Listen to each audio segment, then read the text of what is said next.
Yes, good morning everyone. Good morning, sir. Good morning बेटा, good morning.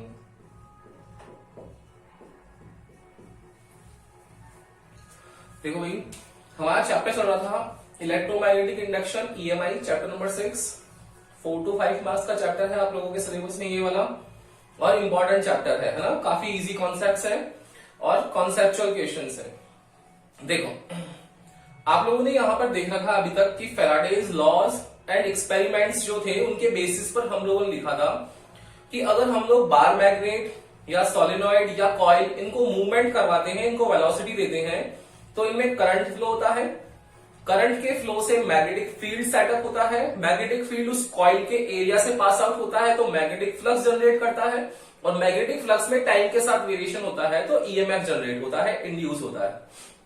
ये आप लोग अभी तक की कहानी में देख चुके हो। कल हम लोगों ने सेल्फ इंडक्शन और म्यूचुअल इंडक्शन के बारे में पढ़ा कि सेल्फ इंडक्शन जो है उसमें इंड्यूस करंट जो होता है वो कन्वेंशनल करंट के अपोजिट डायरेक्शन में फ्लो होता है जब करंट की वैल्यू इंक्रीज हो रही हो, और इंड्यूस करंट कन्वेंशनल करंट की सेम डायरेक्शन में फ्लो होता है जब वहां पर वैल्यू जो है मैग्नेटिक फील्ड की वो कम हो रही हो। ये सेल्फ इंडक्शन देखा था हम लोगों ने।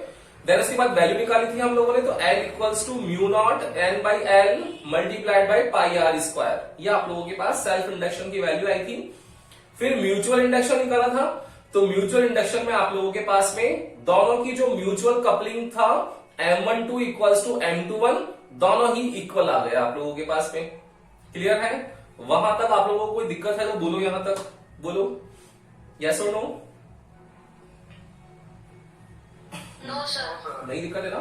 तो अब हम लोग आगे स्टार्ट करते हैं। आज मैंने कल बताया था आप लोगों को कि सेल्फ इंडक्शन और म्यूचुअल इंडक्शन, म्यूचुअल इंडक्शन का डेरिवेशन इंपॉर्टेंट है और सेल्फ इंडक्शन में उसकी एनर्जी इंपॉर्टेंट है, बताया था। तो एनर्जी उसकी आज हम लोग करने वाले हैं। तो लिखो आप लोग, energy of coil in self induction process. कि एनर्जी कितनी आएगी वहां कॉइल में जो स्टोर हुई है। देखना क्या करेंगे हम लोग, एक आप लोग कॉइल ड्रॉ करोगे सब जने। ये कॉमन सा कॉन्सेप्ट है अपना, जिसमें करंट का फ्लो होगा कन्वेंशनल करंट। ये कन्वेंशनल करंट इंक्रीज होता है तब इंडक्शन करंट अपोजिट फ्लो होता है, क्योंकि होने वाले चेंजेस को अपोज करना है according to Faraday's second law. और सेकंड चीज, अगर करंट की वैल्यू डिक्रीज हो रही है तो इंडक्शन करंट सेम डायरेक्शन में फ्लो हो जाता है। यहां तक क्लियर है आपको ना? अब ये वर्ड आ गया एनर्जी। क्या मुझे आप लोग ये बता सकते हो क्या कि एनर्जी जब भी निकालते हुए आए हैं हम लोग 11th क्लास से, हम लोगों ने क्या किया है, क्या करते हैं, इसका ऑब्जेक्टिव जो है उसको कैसे हम लोग प्रूव कर सकते हैं बताओ। जब भी ये वर्ड आएगा एनर्जी, तो आपके माइंड में क्या वर्ड आना चाहिए कि सबसे पहले यहां पर क्या निकालो, वर्क डन निकालो सर। और वही वर्क डन जो होगा वो एनर्जी की फॉर्म में कन्वर्ट हो जाएगा।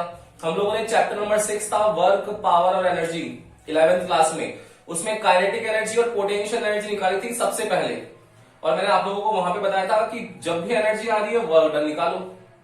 देन उसके बाद चैप्टर नंबर 8 था gravitational energy, gravitational potential energy, वहां पर भी वर्क डन निकाला था। फिर आप लोगों के 12th क्लास में आ गया, सबसे पहले आया था फर्स्ट चैप्टर में इलेक्ट्रोस्टैटिक पोटेंशियल एनर्जी। क्या किया था आप लोगों ने इलेक्ट्रोस्टैटिक पोटेंशियल एनर्जी में, फिर वही वर्क डन किया था, और वही जो वर्क डन था वो आप लोगों का एनर्जी की फॉर्म में कंजर्व हो गया। तो हमेशा एनर्जी निकालने के लिए वर्क डन करना ही पड़ता है। और वर्क डन के दो ही फॉर्मूले होते हैं ले दे करके, कौन कौन से?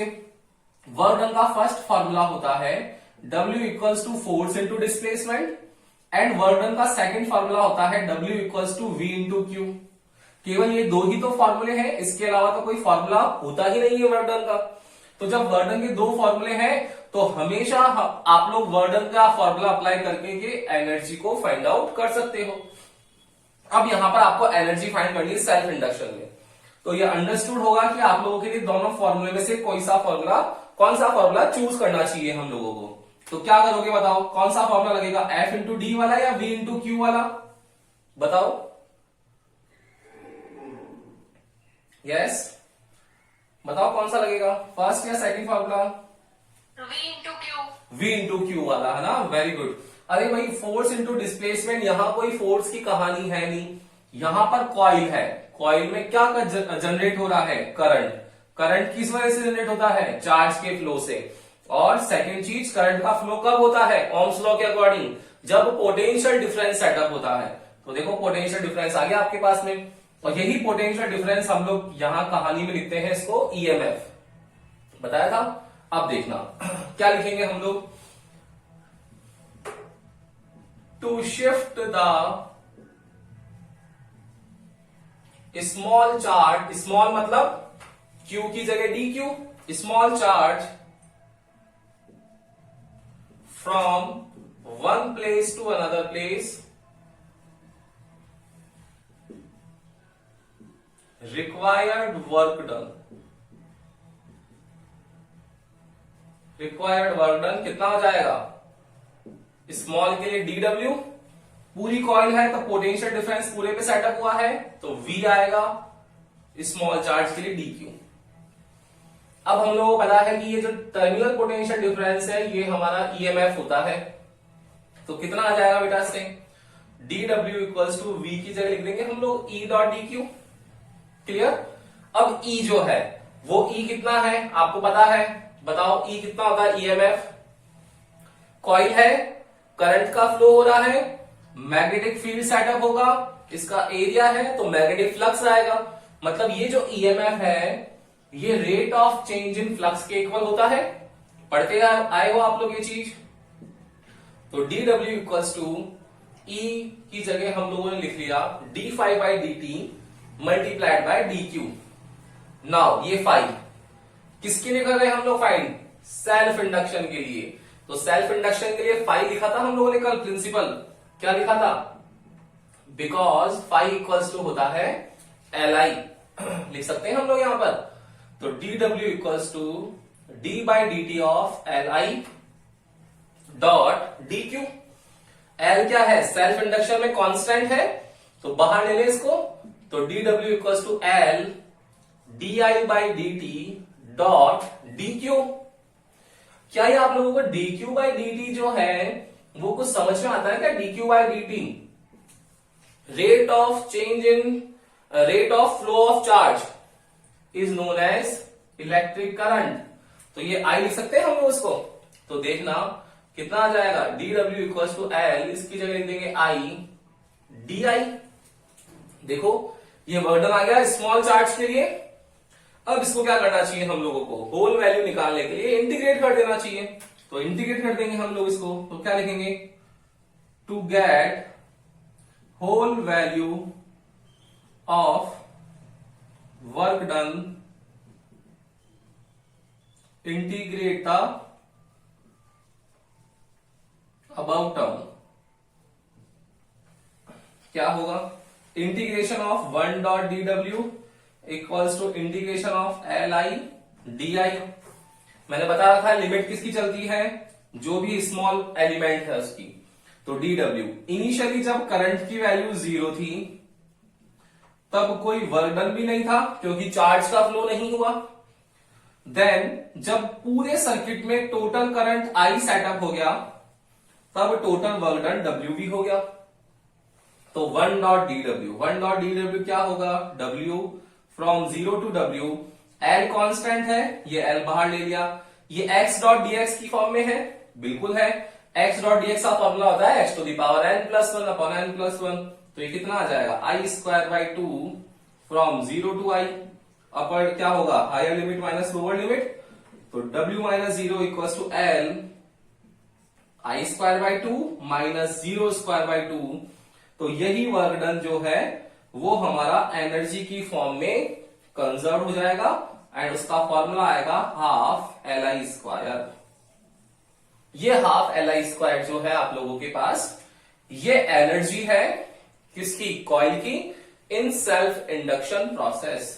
ये डेरिवेशन आप लोगों का इंपॉर्टेंट है, कर लोगे क्या, बताओ भाई, इजी है ना। वर्क डन से स्टार्ट किया, work Yes, sir. Work done जो होगा v डॉट डी क्यू है। Yes sir. वर्क डन की जगह हम लोग ये जो आप लोगों के पास पोटेंशियल डिफरेंस है, मैंने बताया था ईएमएफ होता है यहाँ पर, ये ईएमएफ लिखा, ईएमएफ का फॉर्मूला सेल्फ इंडक्शन है तो फाई की जगह एल आई, इसको सॉल्व करेंगे, इंटीग्रेशन करेंगे और हाफ एल आई स्क्वायर आएगा। क्लियर? ले लो इसका स्क्रीनशॉट, नेक्स्ट टॉपिक पे चलते हैं।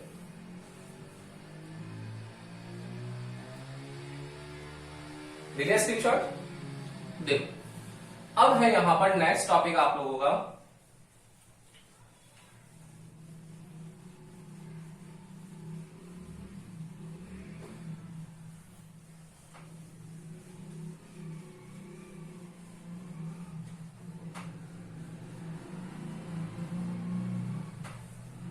नेक्स्ट टॉपिक है यहां पर आप लोगों के पास जिसका नाम है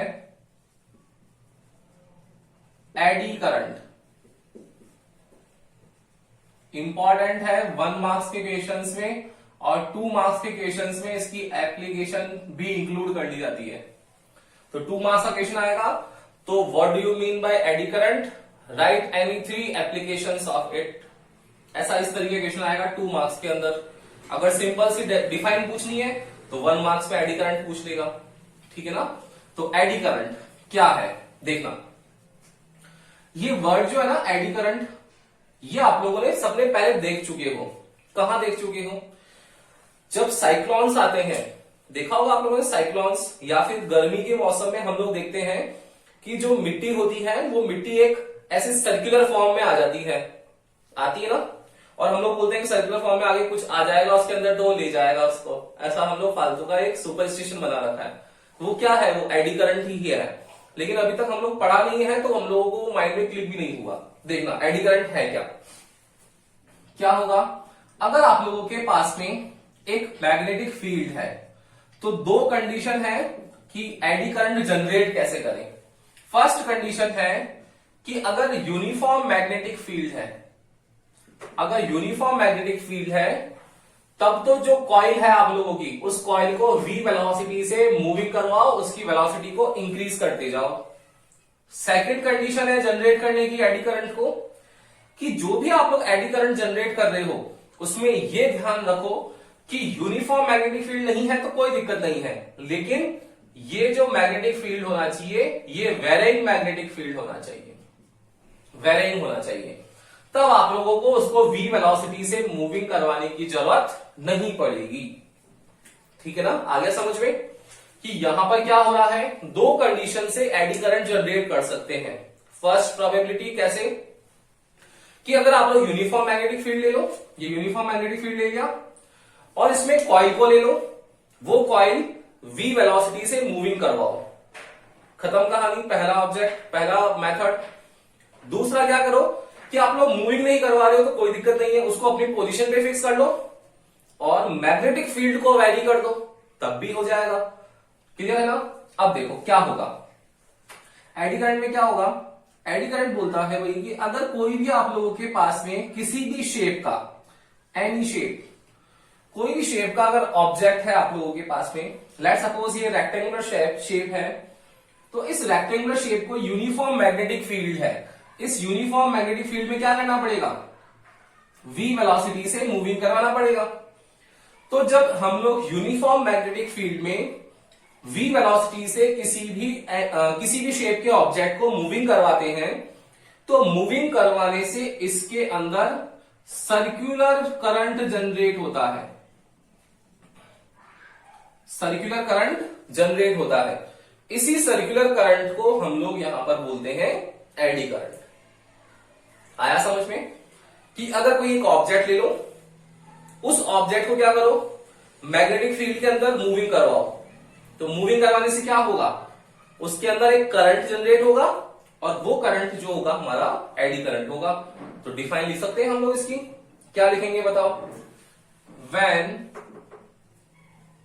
an object of any shape, shape decided नहीं है, कुछ भी हो सकती है, यहां पर कोई सी भी शेप लो, मूविंग करवाने से करंट जनरेट होता है, बस ये बताना है हमको। तो when an object of any shape is moving in uniform uniform magnetic field, या फिर वो सेकंड ऑप्शन वही जो इंक्लूड कर रहा हूं मैं, varying magnetic field, then a circular current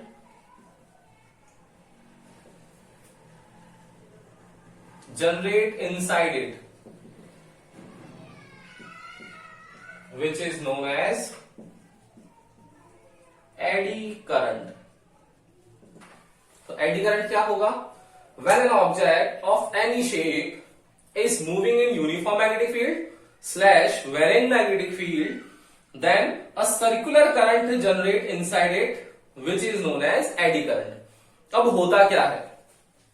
आप लोगों ने जनरली देखा होगा कि अगर हम लोग जहां पर भी पानी ज्यादा है, जैसे डैम है, ठीक है, और अगर हम लोग सी लेवल पे चले गए, ठीक है, जहां बीच होते हैं वहां पर हम लोग पानी में चले गए, तो आप लोगों ने देखा होगा कि पानी में एक दूर से लेयर आती है ऐसे घूमती हुई, और वो लेयर जो होती है वो अगर उस इंसान उसके अंदर आ जाता है तो वो घूमते घूमते घूमते घूमते और इस तरीके से वो अपने सेंटर में चला जाता है और वो डूब जाता है उसके अंदर। ये आप लोगों ने सबने सुन रखा है और उसको कहीं ना कहीं आप लोगों ने फील कर रखा, देख रखा है। क्या होता है ये चीज, वो देखना कहानी। ये सारी कहानी जो है वो प्रेशर पे डिपेंड करती है। प्रेशर जो होता है फोर्स अपॉन एरिया होता है, कि जहां लार्जर एरिया होता है वहां प्रेशर की वैल्यू कम होती है। तो जो सी शोर होते हैं, जो बाहर के जो किनारे होते हैं उसमें वहां एरिया की वैल्यू क्या होती है, लिक्विड के लिए ज्यादा होती है। तो ज्यादा होने की वजह से उस पर प्रेशर क्या होता है, कम होता है, तो वो लेयर चलती हुई आती है तो कम प्रेशर फील होता है। तो जो इंसान उसमें स्विमिंग कर रहा है उसको लगता है कि वो स्विमिंग कर रहा है, लेकिन एक्चुअली में वो स्विमिंग किस वजह से हो रहा है, वो उस लेयर के फोर्स की वजह से हो रहा है, प्रेशर की वजह से हो रहा है। ठीक है ना। हम होता भी तो यही है कि आप लोग उस प्रेशर जहां पर है, पानी का फ्लो जिस तरफ है उसी तरफ मूविंग करते हो, वही देखो मूविंग करते जाएंगे हम लोग। क्लियर है। लेकिन जैसे जैसे आप लोग मूविंग करते हुए पहुंचते हो तो आप लोगों का एरिया जो है वो अब की बार कम होता जाता है धीरे धीरे, और प्रेशर की वैल्यू क्या होती जाती है, बढ़ती जाती है।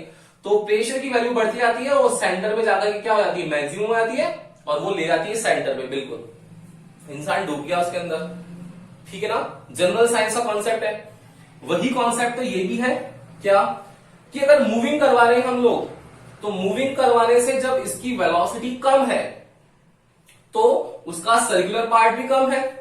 लेकिन अगर हम लोग इसकी वेलोसिटी को इंक्रीज करते जाएं, तो वेलोसिटी इंक्रीज करते ही क्या होगा, इसमें जो करंट इंड्यूस हो रहा है उसका एरिया भी इंक्रीज होता जाएगा, वो एक लार्जर सर्कुलर एरिया को कवर करने वाला है, जिससे एडी करंट जो होगा उसकी वैल्यू इंक्रीज हो जाएगी। क्लियर है। अब इन एडी करंट्स की वैल्यू को कंट्रोल करने के लिए क्या कर सकते हैं, करंट है, करंट को कंट्रोल करने के लिए क्या करना पड़ेगा आप लोगों को, एक सुटेबल अमाउंट ऑफ रेजिस्टेंस की वैल्यू को सर्किट में ऐड करना पड़ेगा। करंट की वैल्यू को रेजिस्टेंस से हम लोग कंट्रोल कर सकते हैं। ठीक है ना। तो ध्यान रखना, ऑब्जेक्ट के मूवमेंट की वजह से सर्कुलर करंट जो जनरेट होता है उसी को बोलते हैं एडी करंट। क्लियर है क्या। एडी करंट समझ में आएगा भाई आप लोगों को, बताओ। Yes sir. तो ये 1 मार्क्स का क्वेश्चन बनता है यहां से। अब आप लोगों का इसमें सेकंड पार्ट इंक्लूड होता है एप्लीकेशंस, कि एडी करंट की एप्लीकेशंस क्या क्या है। तो फर्स्ट एप्लीकेशन होती है इसकी इंडक्शन फर्नेस।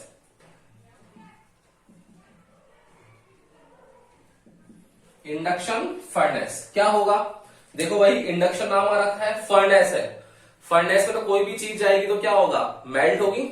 वही काम यहां पर भी होता है कि जो फर्नेस होती है उस फर्नेस के अगर हम लोग अंदर कोई मेटल डाल दें, मेटल है ये, ठीक है, तो इस मेटल को अगर हम लोग इसके अंदर मेल्ट करना चाह रहे हैं तो मेल्ट करने पर आप लोग देखोगे उसके अंदर हमेशा एक जो उसके अंदर की जो लॉ है वो हमेशा एक सर्कुलर फॉर्म में दिखती है आप लोगों को, कि वो सर्कुलर फॉर्म में मेल्ट होता हुआ दिखता है।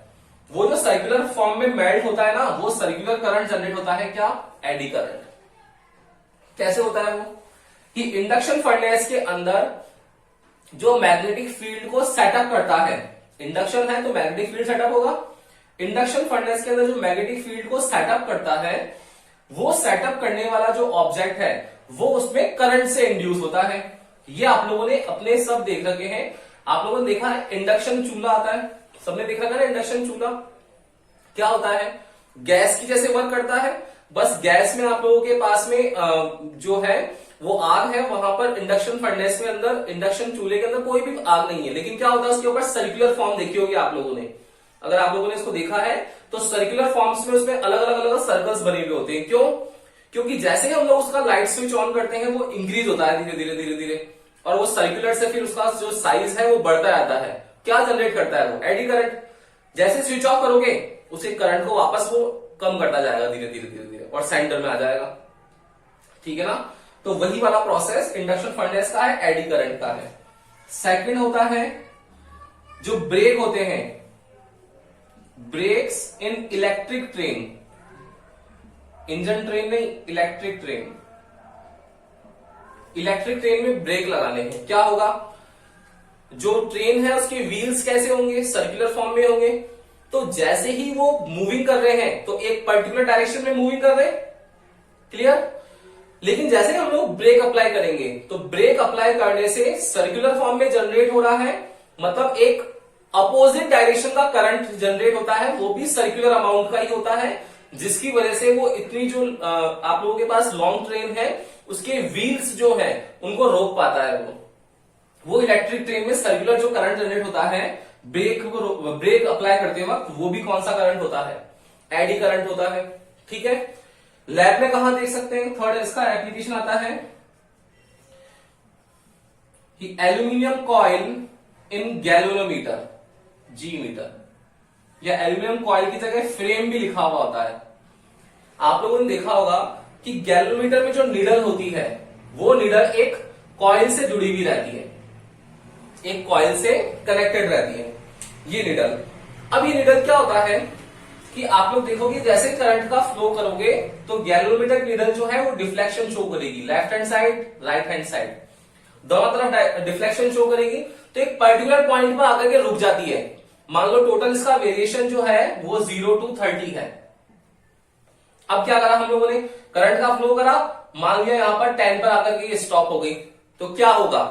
रीडिंग तो एक्चुअली में 10 पर ही है ना, लेकिन करंट के फ्लो की वजह से वो क्या होगा? उसी डायरेक्शन जाना चाहिए, 0 to 30 तक पहुंचना चाहिए, लेकिन 0 to 30 तक पहुंचने में कोई ना कोई अपोजिट करंट फ्लो होना चाहिए ना, जो उसको 10 तक रेस्ट्रिक्ट करेगा एक्चुअल वैल्यू शो करने के लिए। तो 10 तक जो एक्चुअल वैल्यू शो करने के लिए रेस्ट्रिक्ट करता है वो भी करंट कौन सा होता है? एडी करंट होता है, जो सर्कुलर फॉर्म में उसको रोकता है, फिर वापस अपोजिट डायरेक्शन में वापस उसको उस पोजीशन में लाने की कोशिश करता है। ठीक है ना? तो एल्यूमिनियम फ्रेम जो होता है गैल्वेनोमीटर, उसमें भी ये एडी करंट यूज होता है। क्लियर है ना एप्लीकेशंस? तो आप लोगों को इतना लोड लेने की जरूरत नहीं है। Induction furnace, brakes in electric train, aluminium coil या एल्यूमिनियम फ्रेम इन गैल्वेनोमीटर, इस तरीके की एडी करंट की एप्लीकेशन आप लोगों के सिलेबस में है। ले लो उसका भी स्क्रीनशॉट। देन फिर लास्ट टॉपिक करते हैं इस चैप्टर का, एसी जनरेटर, जो आप लोगों ने 10th क्लास में भी पढ़ रखा है। डन? ले लिया? अब देखो, ये एसी जनरेटर जो है आप लोगों के सिलेबस से हट गया है, यहीं तक का आप लोगों का पार्ट जो है वो इंक्लूडेड है। लेकिन जनरेटर के अंदर एक चीज आप लोगों को ध्यान देने वाली है कि नेक्स्ट चैप्टर जो आ रहा है वो एसी चैप्टर आ रहा है हमारा, और एसी जो है वो अल्टरनेटिंग करंट पर डिपेंडेंट है, और अल्टरनेटिंग करंट का ही ये आप लोगों के पास एप्लीकेशन है। तो एसी जनरेटर, जनरेटर है, क्या करता है भाई जनरेटर? बताओ क्या फंक्शनिंग होती है जनरेटर की? कि मैकेनिकल एनर्जी को इलेक्ट्रिक एनर्जी में कन्वर्ट करता है, फर्स्ट चीज। सेकंड चीज क्या करता है कि बेस्ड होता है बेस्ड ऑन ईएमएफ कॉन्सेप्ट या EMF theory, based on EMF theory. EMF कब इंड्यूस होता है? जब इंडक्शन करंट का फ्लो होता है, इंडक्शन करंट का फ्लो होता है। तो क्या होगा? वही सेम डायग्राम बनते हैं भाई इसके। एक आप लोगों के पास में एन और एस मैग्नेटिक फील्ड है, इसके बीच में एक रेक्टेंगुलर कॉइल होती है जिस पर कॉपर वायर की रैपिंग की जाती है, और इसको हम लोग आर्मेचर नाम देते हैं। यह आर्मेचर होता है। इस आर्मेचर से कनेक्टेड ये स्लिप रिंग्स होती है, ये ब्रशेज होते हैं। दो रिंग्स होती थी आप लोगों की 10th क्लास में, एक होती थी स्प्लिट रिंग्स, एक होती थी स्लिप रिंग्स। स्प्लिट रिंग्स होती थी मोटर में, स्लिप रिंग्स होती थी आप लोगों की जनरेटर में। इस तरीके से यहां पर एक गैल्वेनोमीटर है जो डिफ्लेक्शन को शो करता है। तो ये जो होती है R1 एंड R2, ये स्लिप रिंग्स है, स्लिप रिंग्स है R1 एंड R2। एंड ये जो है B1 एंड B2, ये ब्रशेस है, ये अपनी पोजीशन पे फिक्स रहते हैं और इस आर्मेचर कॉइल के मूवमेंट को डिसाइड करते हैं, जिसकी वजह से फ्रिक्शन को एलिमिनेट किया जा सके। और R1 और R2 है वो कॉइल के रोटेशन को डिसाइड करते हैं कि रेक्टेंगुलर कॉइल आर्मेचर रोटेट हो पाए। ये PQRS आप लोगों के पास में आर्मेचर है। तो कौन कौन से पार्ट हो गए इसके? फर्स्ट पार्ट हो गया कौन सा? स्ट्रॉन्ग मैग्नेटिक फील्ड वाला। स्ट्रॉन्ग मैग्नेटिक फील्ड के लिए मैग्नेट्स लगा रखे हैं, स्ट्रॉन्ग मैग्नेट्स।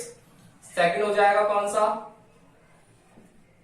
आर्मेचर। आर्मेचर में क्या कर रखा है? एंड टर्न्स की रैपिंग कर रखी है कॉपर वायर की, कॉपर की। थर्ड हो जाता है इसके अंदर कौन से? ये स्लिप रिंग्स। ये स्लिप रिंग्स क्या करते हैं? डिसाइड करते हैं रोटेशन को। और फिर फोर्थ नंबर पे आता है ब्रशेस। ब्रश जो होते हैं अपनी पोजीशन पे फिक्स रहते हैं और ये डिसाइड करते हैं कि फ्रिक्शन एलिमिनेट हो सके ताकि इजीली रोटेट कर सके ये कॉइल। अब देखो क्या होगा। मैग्नेटिक फील्ड है, तो मैग्नेटिक फील्ड के सेटअप की वजह से यहां पर आप लोगों के पास ये देखो मैग्नेटिक फील्ड है, इस कॉइल का एरिया है, मतलब मैग्नेटिक फील्ड और उसके एरिया से मैग्नेटिक फ्लक्स जनरेट होने वाला है। क्लियर है यहां तक मैग्नेटिक फ्लक्स? अब ये जो मैग्नेटिक फ्लक्स सेटअप हुआ है, ये मैग्नेटिक फ्लक्स सेटअप होके क्या करता है कि यहां से करंट का फ्लो डिसाइड करता है। लेट्स सपोज फर्स्ट हाफ में एसी जनरेटर है ना, तो एसी जनरेटर है तो साइकिल कौन सी आएगी? AC cycle. देखो ये आएगी एसी साइकिल, ये पॉजिटिव, ये नेगेटिव। तो फर्स्ट हाफ कैसा करंट फ्लो कर रहा है? क्लॉकवाइज। तो क्यों ना हम लोग यहां पर इस क्लॉकवाइज डायरेक्शन को कंसिडर कर ले, ये भी डायरेक्शन। इंडक्शन करंट है, तो इंडक्शन करंट के लिए अगर आपको फोर्स की डायरेक्शन निकालनी है तो फ्लेमिंग्स राइट हैंड रूल लगता है। फोर्थ चैप्टर में मैंने आपको क्लियर करा था इंडक्शन के लिए। नॉर्मल करंट के लिए left hand rule, induction current के लिए फ्लेमिंग्स राइट हैंड रूल। क्या होता है? Father mother child. फादर मतलब मैग्नेटिक फोर्स, मदर मतलब मैग्नेटिक फील्ड, और करंट इंडक्शन करंट। देखो भाई मैग्नेटिक फील्ड डायरेक्शन क्या है? From N to S. देखो मैग्नेटिक फील्ड डायरेक्शन में एन टू एस रख दिया हम लोगों ने। फिर इंडक्शन करंट जो है वो कैसा फ्लो हो रहा है? P to Q में अपवर्ड। ये देखो अपवर्ड हो गया। तो देखो थंब कहां खुल रहा है? बाहर की तरफ। तो इस PQ फोर्स, जो PQ साइड है, आर्म है, इस पर फोर्स लगेगा बाहर की तरफ। अब बात कर रहे हैं RS की। RS के लिए देखो RS में क्या होगा? मैग्नेटिक फील्ड इस तरीके से, लेकिन करंट का फ्लो कहां है? डाउनवर्ड। तो देखो डाउनवर्ड कर लिया हम लोगों ने, ये करंट का फ्लो, मैग्नेटिक फील्ड, ये करंट का फ्लो। तो देखो थंब जो है वो कहां गया? अंदर गया, ये चला गया अंदर। तो RS जो है वो अंदर जाएगा, मतलब PQ बाहर आ रहा है और RS कहां है? अंदर जा रहा है। तो रोटेशन हो गया इस तरीके से। तो इस तरीके से ये एंटी क्लॉकवाइज डायरेक्शन में रोटेट होगा फर्स्ट हाफ के लिए। फिर सेकेंड हाफ में क्या होगा? डायरेक्शन चेंज हो जाएगी। डायरेक्शन चेंज हो गई, ये देखो डायरेक्शन चेंज हो गई। तो डायरेक्शन चेंज होते ही अब की बात इस तरीके से फ्लो करेगा। अब देखो फिर वही सेम कहानी। RS magnetic field, current, force बाहर की तरफ है।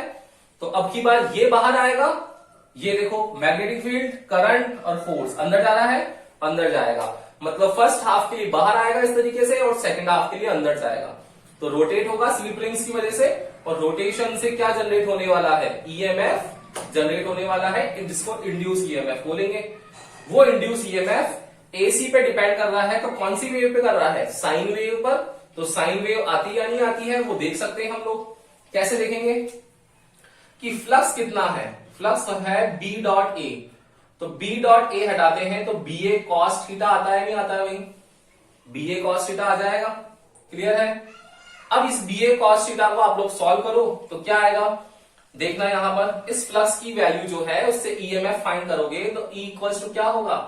d∅ by dt तो D by D T of B A cos theta, magnetic field uniform है, एरिया कांस्टेंट है, बाहर ले लेंगे तो E equals to B A cos theta.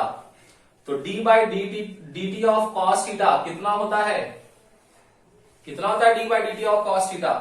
Cos का होता है साइन, यहां पर माइनस चल रहा है बाहर लेंस लॉ का, तो क्या हो जाएगा minus minus plus B A sine theta, और ये बच जाएगा D theta by D T. और D theta by D T angular change कितना होगा, ये एंगुलर चेंज, ये एंगुलर वेलोसिटी होती है, तो कितना आ जाएगा E equals to B A omega sine theta. ये बी ए ओमेगा को यहां पर एक कांस्टेंट नाम दे देते हैं, तो देखो ये E equals to E naught sine theta आ गया। मतलब जो इंड्यूस ईएमएफ है किस पे बेस्ड होता है, ईएमएफ पर। इंड्यूस ईएमएफ किस पे डिपेंड कर रहा है, साइन थीटा के फैक्टर पे। मतलब यहां पर जो है साइन वेव जो है वो फर्स्ट और सेकंड हाफ को डिसाइड करने वाली है, इसी वजह से इसको एसी जनरेटर बोलते हैं, अल्टरनेटिंग करंट। क्लियर है ना? तो ये आप लोगों का 10th क्लास वाला कॉन्सेप्ट है, जिसको यहां पर इस तरीके से हम लोग एक्सप्लेन कर सकते हैं। एसी आ गया। नेक्स्ट चैप्टर आप लोगों का चैप्टर नंबर 7 एसी ही है, वहां से चैप्टर को अब हम लोग कल से स्टार्ट करने वाले हैं। आ गया समझ में? यहां तक चैप्टर कंप्लीट हो गया। बोलो कोई दिक्कत? Faraday's first and second law, Lenz law, then value of EMF, self induction, mutual induction, and 5th number पर एडी करंट। ये 5 टॉपिक इंपॉर्टेंट है इस चैप्टर के। कौन कौन से रिपीट कर रहा हूं? Faraday's first law and second law का स्टेटमेंट, सेकंड लेंज लॉ का statement, third value of EMF, fourth self induction mutual induction, and 5th eddy current. 5 topic important है। इसके अलावा यहां इस चैप्टर से कोई भी क्वेश्चन आप लोगों के सीबीएसई में आने के चांसेस नहीं है, तो अच्छे से पढ़ना, कोई दिक्कत नहीं होगी। आप लोगों को डाउट आता है तो आप लोग पूछा करो पढ़ करके। क्लियर है? देखना वीडियो, जहां प्रॉब्लम है वो पूछना, और कल अगर हम लोग कोई प्रॉब्लम नहीं होगी तो चैप्टर नंबर 7 स्टार्ट करेंगे, alternating current. Okay, good day.